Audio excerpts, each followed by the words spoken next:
Welcome to Jewish Boy Calls His Mother special episode. We are currently doing an episode in Panama. Hey, Ima, how's it going?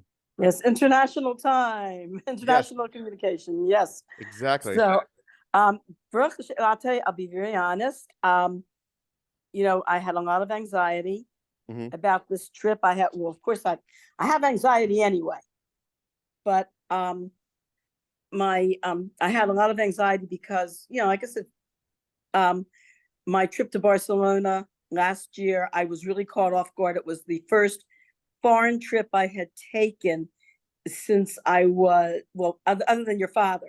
I went to Israel twice with your father, but other than that, it was the first trip I've taken by myself, like in a foreign country, since I was 22 years old. Oh wow! When I kind of like backpacked it, around Israel and Switzerland and Italy.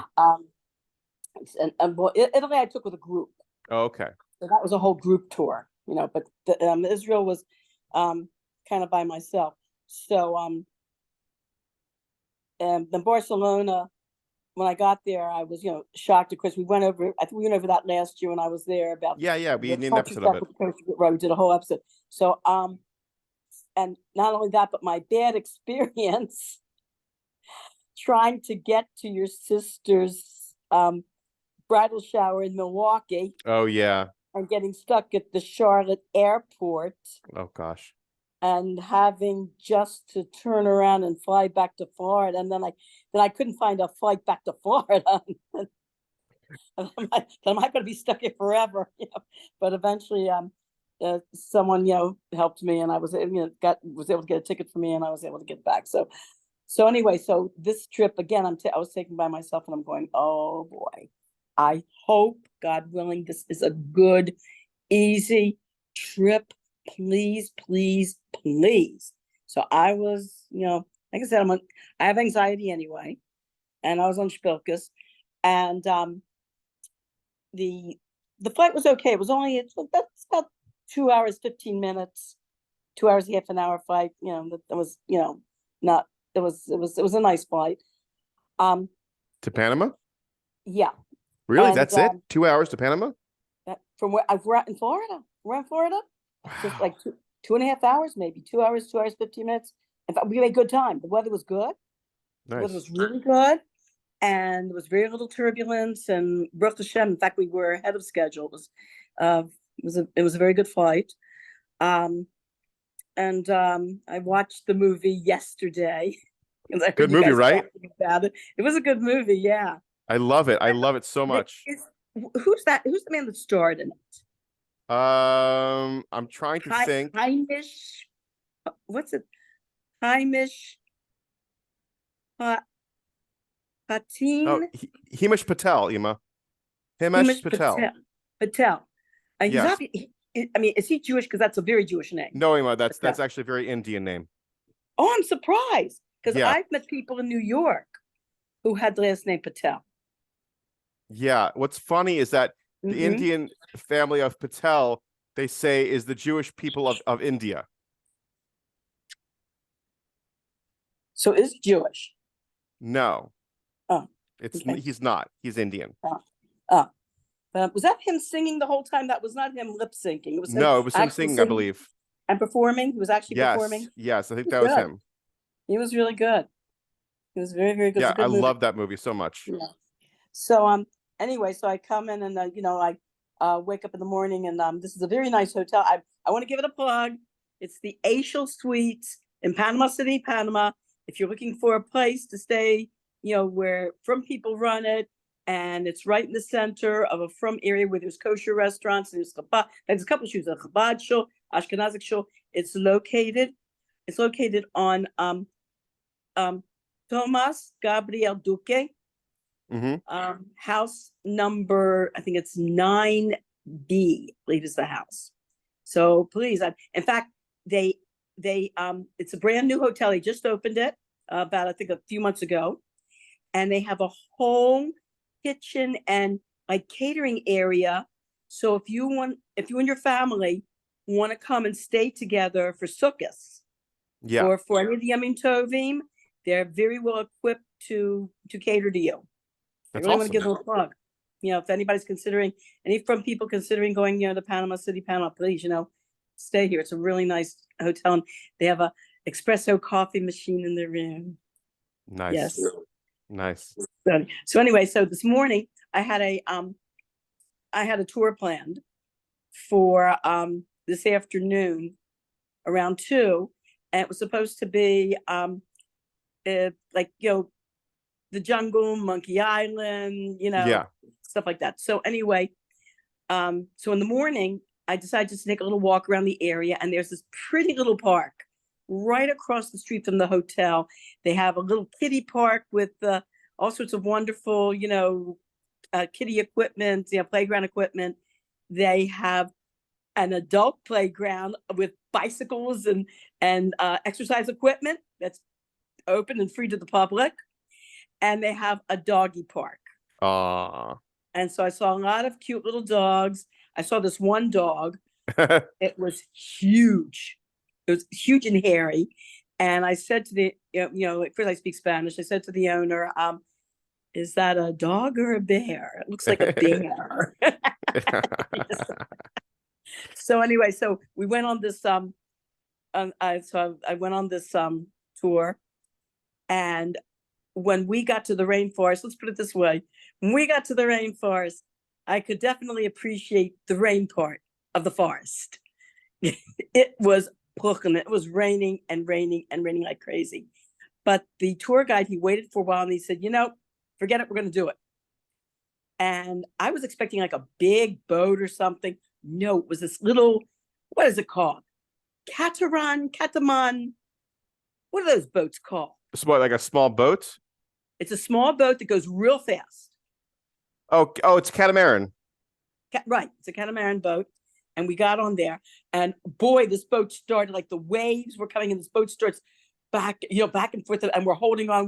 We've got life jackets on, thank God. But we're all looking at each other and imagining being dumped into this body of water. So I asked him what this body of water was. He gave me the name. I couldn't remember. It's some sort of river. And I noticed in certain parts of the river, there looked like tree stumps coming out of the river. And so I asked the tour guide about it. What are these, tree stumps? And he said that when the Panama Canal was built, he said this was originally all jungle, and that the United States government had totally flooded it. This was a man-created river. And they totally flooded the area to make the canal. And so some of those trees, those tree stubs are left over from when they cut down that entire section of the jungle. So we went to like 3 different areas where there were monkeys, and those monkeys are so cute. So yeah, I saw the pictures.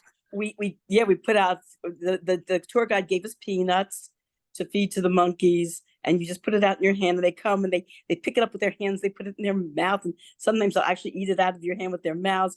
And it was so tempting to want to pet them. They look so soft and cuddly. But he warned us, don't do it. These are wild animals. They could bite you. Just sit there and put out your hand with the food, and don't make any don't make any grabs when they don't try to pet them. But they were really cute. They were just adorable. And there were 2 of the monkeys. Got into a fight over the food. So anyway, and it was an amazing boat ride. It was a lot of fun. We all got totally soaked. Oh gosh. From the top of our heads down to our toe, we're totally full of water. But you know what? We were having such a good time, we didn't care. Yeah, and finally towards the end of the tour, the sun did come out, and we dried off. And so when we went back to the wharf, it was very interesting. There was an entire family that lives there on the wharf.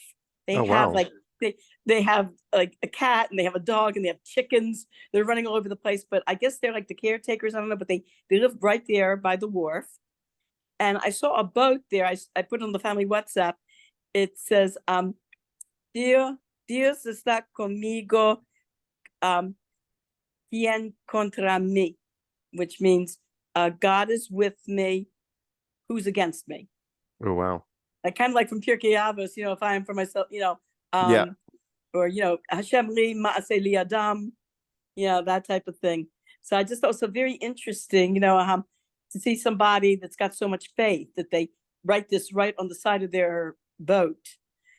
So anyway, so we get back and I just, of course, by the way, here in Panama, there's a problem that they have with water pressure during certain times of the day. And sometimes, I mean, the shower was okay, but it was slow. It's like there's nothing they can do about it.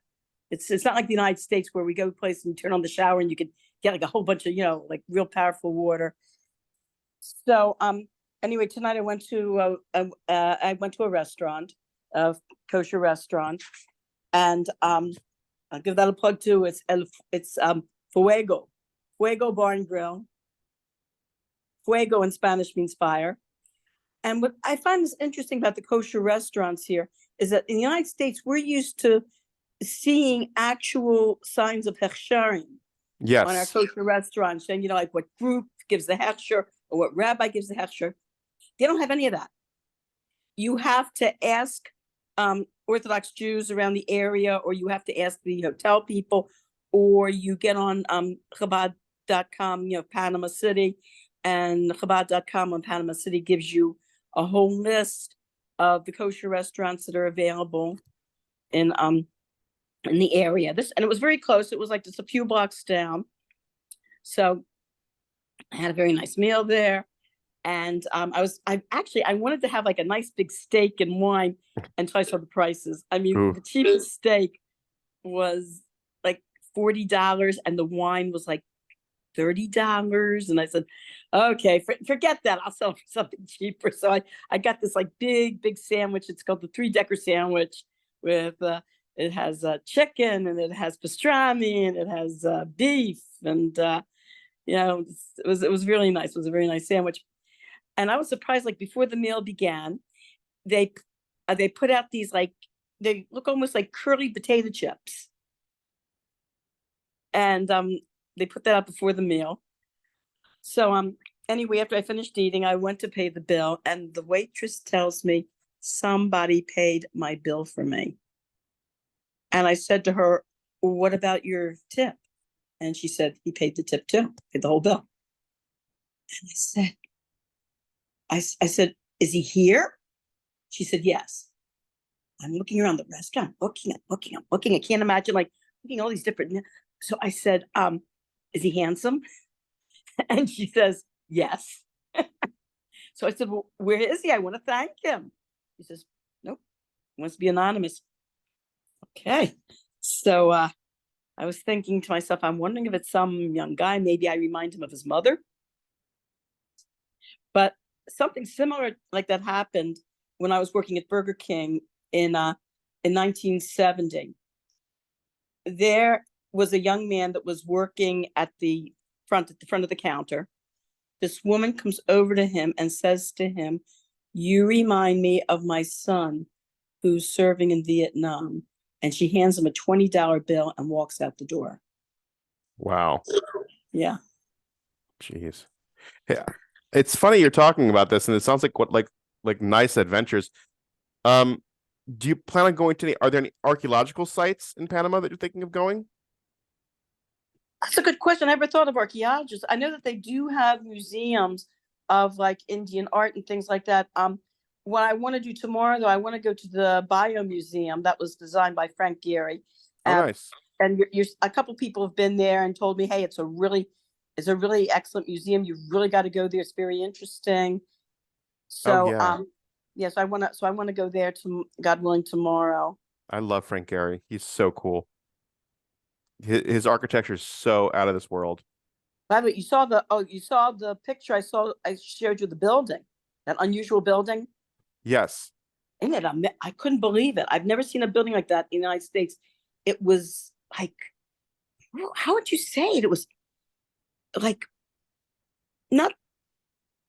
It was like, it's hard to describe. It's like if you took two pieces of paper, rolled them up, and put them like almost like tilted towards each other.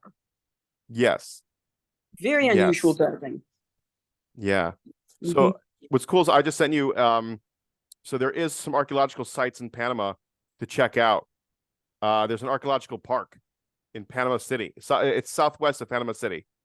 What's it called? Send me the Elcano link. Archaeological Park. Might be, might be too far from where I am. It's a 2.5 hour drive from Panama City. It's in the Mm-hmm. province of Cosia. Cosia. It's easily accessible in car. There's a variety of tours to check out. How long are you going to be in Panama? Well, only until Wednesday. I'm already flying back. Oh, so you could do it on Sunday or something. No, well, Sunday I already have a tour for Sunday that I already signed up for. So what about It's like Monday? a whole day tour. Monday, I got another tour on Monday I signed up for. Tuesday? Tuesday, I got another tour. Oh, wow.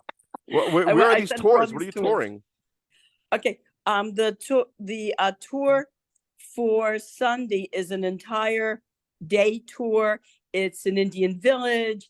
It's a jungle tour. I don't know what else. So, you know, I don't know if it's going to be similar to what I had today. Today's tour was only 5 hours. Okay. This is a whole day, a whole 8-hour tour. So I don't know if it's going to. I have a feeling that some of these tours are going to overlap. That I'm probably going to wind up seeing things again I already saw. I have a feeling about that. But I already signed up for it. I already paid the money. And then the tour I have on Monday is going to be the Causeway. It's going to be the Indian Village. It's going to be the synagogue tour, Jewish synagogue tour of Panama, and then Tuesday's going to be the Panama Canal tour. Out of curiosity, would you want to, like, I guess, take maybe Anne to come with you, or like, I have an idea. Take it or leave it. I was thinking me and you could do a podcast, some random spot that you want to go to, like in France or something. Like me, you know, like we'll go to France and we'll like hang out there. We'll do an episode or whatnot. We'll do this whole adventure thing. You know, I think it would be fun. But if not, then maybe we could do like a raffle for all the above bar and bat mitzvah nieces and nephews, and one of them gets to go with you somewhere. I don't know. These are just ideas popping to me. Tell me what you think. Might not be.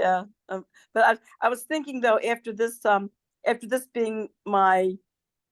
me seeing like being like another one, like another foreign tour. Yes.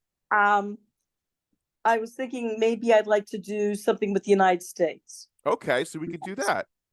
Yeah, because I'm getting like, I don't know, a little leery Travel of like fatigue. being in foreign countries.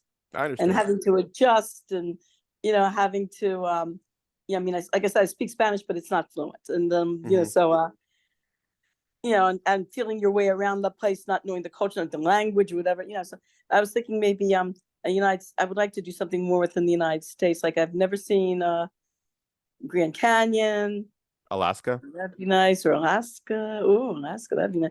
Everyone talks about the Alaskan cruise. I hear a lot about the Alaskan cruise. Yeah. From a lot of people. Do you enjoy doing it alone? I'll tell you the truth. I do it alone because I really couldn't find anybody to travel with, and I'm not about to sit around waiting for anybody. I see. But I see. When I was at the restaurant tonight, and I saw everybody with dates and with family and friends, and yeah, it felt lonely. It really did. It felt lonely. I'm sitting there by myself eating, and yeah, you know, I would have had that guy paid for me. It would have been nice for him to come over and introduce himself. Yes, of course, of course. Like, hey, what's your name? El Chapo? Ooh, so nice. Okay, so maybe like if you're gonna go to like Alaska or like Nevada, like I guess Ruthie and I wouldn't mind tagging along with you, or like that'd be great. Or maybe I love that. Or maybe like Neely or somebody just to tag along. It would be fun. It'd be great. I'll tell you the truth. I don't know if I'd want to take responsibility for a minor child. I don't know about that. Okay, so anybody above the age of 18. I would want an adult to come with me. Actually, I was talking to a friend of mine. Yeah. A couple days ago, and she In fact, she called me and I was here and she said, and I told her I'm in Panama. She goes, "What are you doing in Panama?" I said, "I'm just traveling." She goes, "You're doing it by yourself?" I said, "Yeah." And she said, "You're to Barcelona?" "Yes." "You're by yourself?" I said, "Yes." She goes, "Listen," she goes, "next time call me." She says, Awesome. yeah, she said she's getting to this point. She also is a widow. Hmm. And she's getting to this point in her life where she would like to travel. So I said, Yeah, "Great." I said, "Well, so the next trip I'll go on, I'll give you a call." that's awesome. Maybe you join We like a could whole do that. widows support group or something. Actually, they have something like that in New York. As a matter of fact, she went to us last I think a couple years ago. She went on it where it was like a whole thing that that somebody organized, and they go to upstate New York. They go like to the Catskills, Hmm. and they have a whole, I think, week or something of Torah learning and camaraderie and just hanging out together. Awesome. Would you want to do that too? I'll see if the opportunity comes up. And I think what happened was it happened. It was the same week that I went to Barcelona. That was the problem. Mm, I had already made arrangements. okay. All right. So stay in contact with this person. We'll be in contact, of course. And when you think of a place and when you want to go, just come let me know and I'll tag Okay. along. Okay. Ruthie and I will tag along. That's what it'll be. Sounds We'll come along sounds and good. we'll do a whole live episode with Instagram posts and everything. It'll be a whole thing. Sounds Um, good. so what I really want to talk to you about on the podcast before the whole Panama thing, I Mhm. just finished watching the movie Oppenheimer. Have you heard about it? You bet I have. It's supposed to be like, wow. Ooh. That and Barbie are supposed to be the two like main movies right now that is drawing the largest crowds. Oh, I honestly I love Oppenheimer. We're gonna see Barbie probably this weekend, but like Oppenheimer was like the best. I haven't seen such a good movie, and it ran for Mhm. like 3.5 hours basically, and I watched the whole thing just like so enthralled. Um, Uh-huh. one of the main stuff they talk about, and it's not so much of a spoiler, but it's just like the 1950s was like the communist scare, and I was Oh, curious, I grew up then. like, do you remember Yeah, anything? I mean, you were you bet I remember. Oh boy, okay. do I remember stuff. Yes. All right, I remember, believe me, I remember I want to adjust the temperature here. It's getting a little chilly. no worries. Do your thing. There we go. Um, but I remember, oh gosh, I told you about the about the air raid drills. Yes, the air raid drills. And was it you told me the truth that they Yeah. told us that we get against the wall and we put our arms over our It was heads. called Duck and Cover, and it was really just And to count the bodies. right, they didn't tell us that. Yeah, it had nothing to do with protection. It's just so they can count the bodies. Oh my But God. what other Red Scare stuff happened to you? Well, I remember there was an episode of I Love Lucy. It was really funny where I think she was probably at the time, when she probably did this episode, she and the writers were probably poking fun at Joe McCarthy, Hmm. for his Red Scare Oh investigation, yeah. the witch hunts. And so in this episode, maybe you'd want to watch it. It was really funny. In this episode, um, it there's this husband and wife that are renting the apartment above them, I think, and they're in a play, and they're in a play about Russian spies.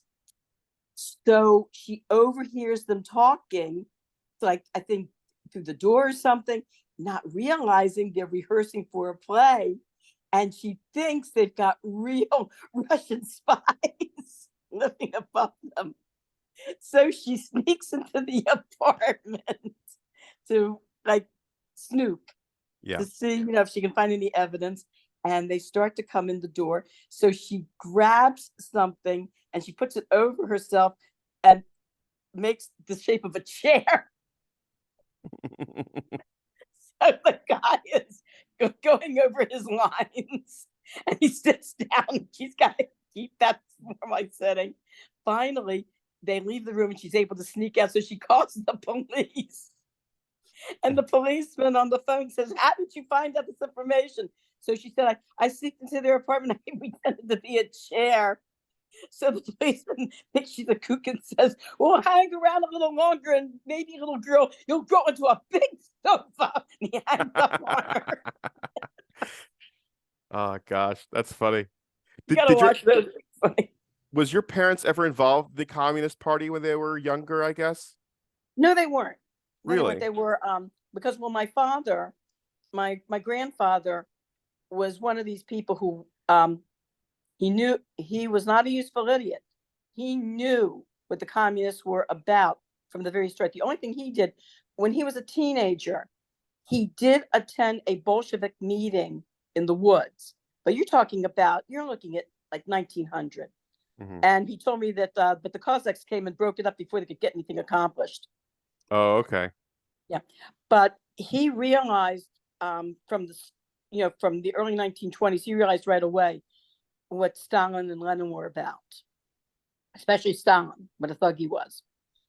And I told you the story about the man who came to him, the landsman who came to him, also from Mariupol, and tried to convince my grandfather to join the Communist Party, and how my grandfather yelled at him that he says, with the communists, is you talk against the government. And then my grandfather made this like this, like getting your throat cut. He says, that's what happens to you. He said, get out of my house. He Oh said, I don't wow. even want to hear it. I said, I'm not going to have anything to do with them. And so my father, of course, didn't do anything. My mother could have cared less. She was busy. She was busy going to school and getting her education and then graduating and providing for her family. So she went, she never got involved in them. The problem was that in the 1920s, 1930s, you had a lot of people who did not really know what they were all about. And especially people who were suffering, who were doing very, very poorly financially.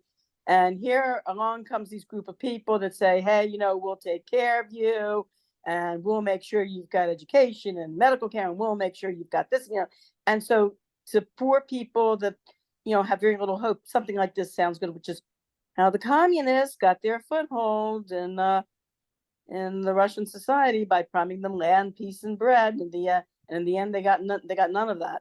Of course, the people at the top of the totem pole, the communist leaders, got a lot of land and bread and peace, but not the people that were in the middle and the bottom.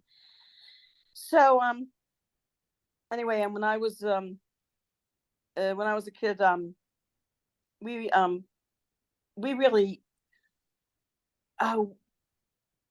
in the public schools we were really indoctrinated to really hate the communists, and rightfully so, because the communism is the exact antithesis of a capitalistic system where people are free to develop their talents, develop businesses, be creative. And in the communist system, you don't have any, it's something I don't understand. There's an advertisement on the radio for this children's computer software called The Sensibles. And it said it's supposed to teach children financial responsibility starting in preschool.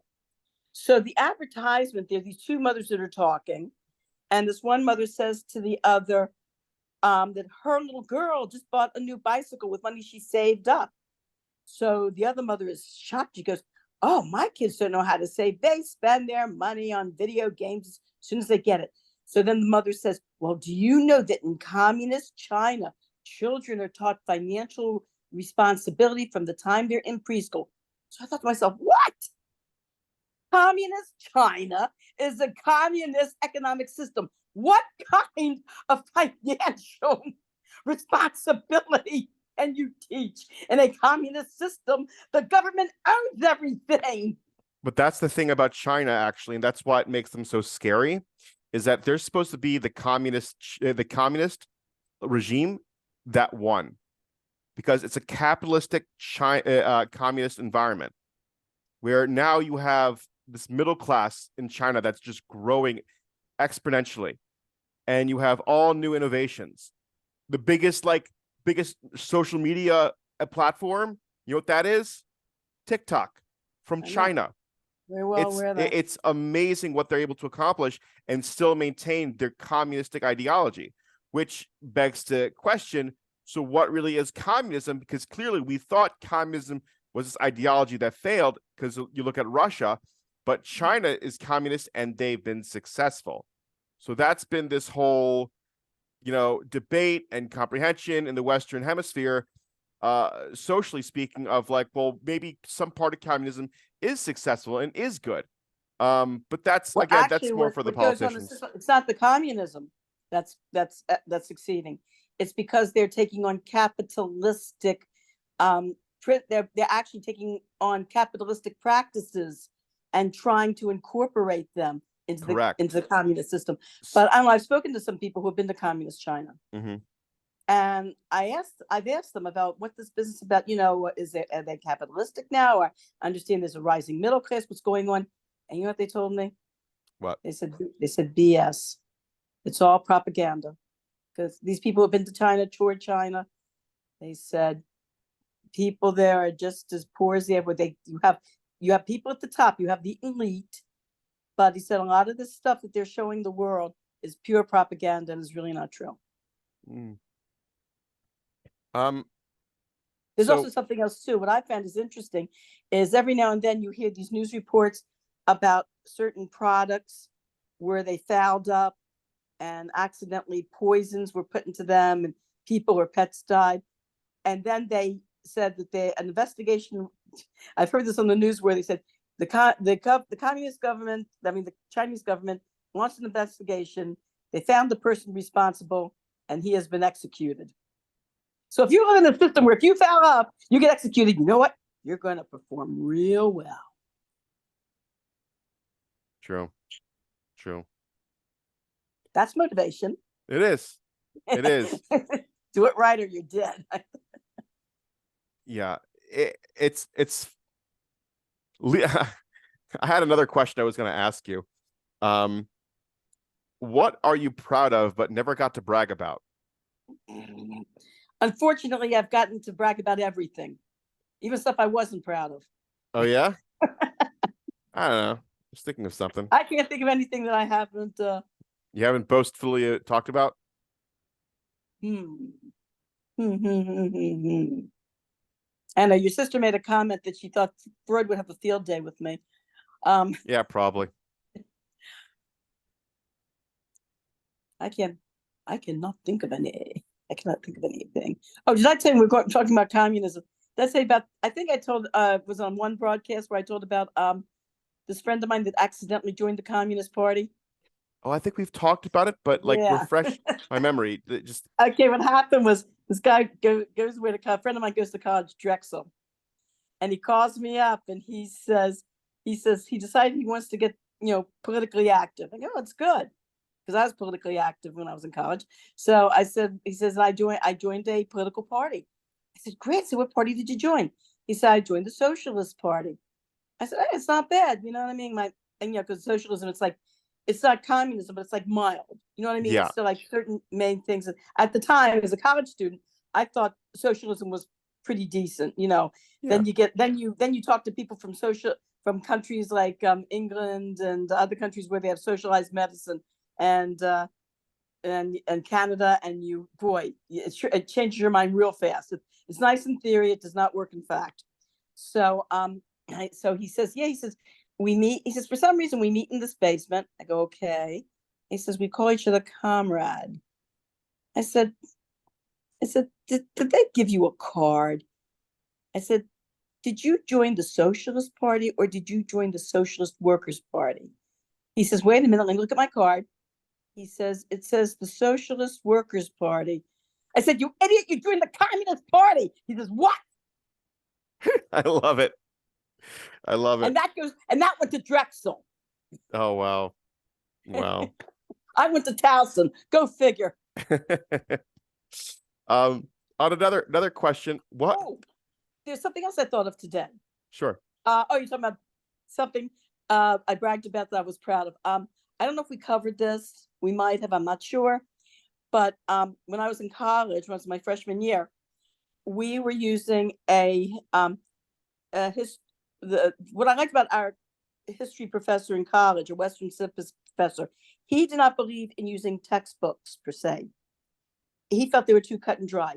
he used actual, like, these little paperback books, and that were written by actual live historians that had done research. Oh wow. And one of those historians, which is a very, very famous, nobody, I'm sure nobody's heard of this man, but when I was in college, he was the historian of Western civilization. He was a British man named Hugh Trevor Roper. Mm-hmm.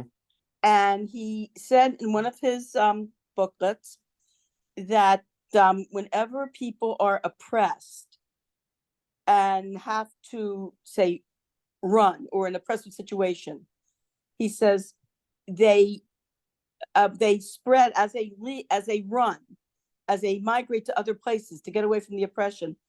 They are able to share and to disseminate their talents and the good parts of their cultures and influence the rest of the world. And he gave an example of the Jews in the Holocaust having to flee Europe and go all over the world. Well, at the time, as a freshman, as an 18-year-old kid, I got offended. I thought he was justifying the Holocaust. Very much like what happened recently in the news with Kamala Harris, with her criticism of the Black history program in Florida. Yeah. She got the wrong idea. It's very much like I did. I got the wrong idea. So I wrote him a letter. And would you believe he answered me? And he said, please, he said he was not justifying the Holocaust. Please don't, make that, please, he apologized. He never meant to say that.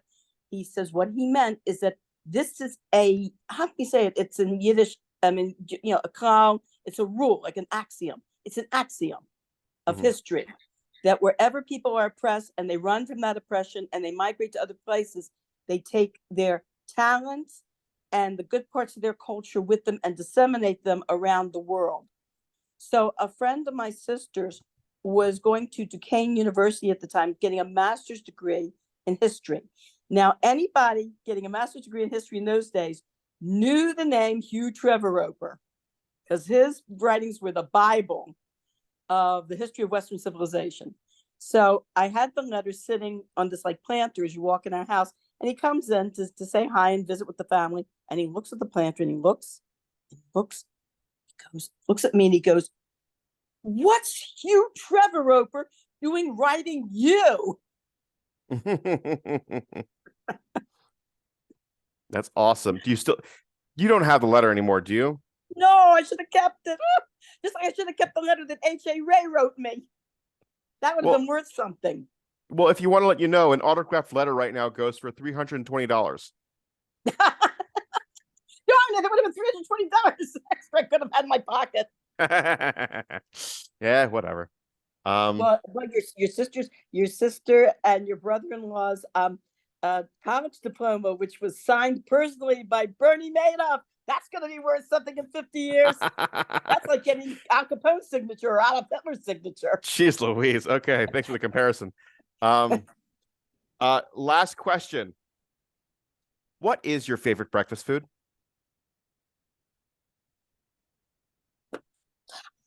I like to make myself. What I do is, because I'm pressed for time, I take 2 eggs. I put them in a bowl. Then I chop up a red onion.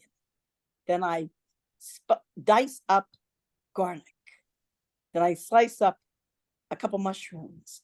Then I throw in either frozen spinach or, that they're called super greens. Yes. Super green salad. It's a whole combination of baby kale and baby spinach and baby arugula. And I take a handful of that and throw it in and mix it up, put it in the microwave for 1 minute, 20 seconds, take it out, put a splash of olive oil on it and seasoning. Wonderful. Sounds delicious. Yes. And it's done in no time. If you really rush for time. In fact, during the school year, usually I grab my coffee, which I already make, and I put in a closed container. I grab this bowl of this with this omelet out of the microwave. I run to my car, and usually I'm eating and drinking at the red light. There's one red light.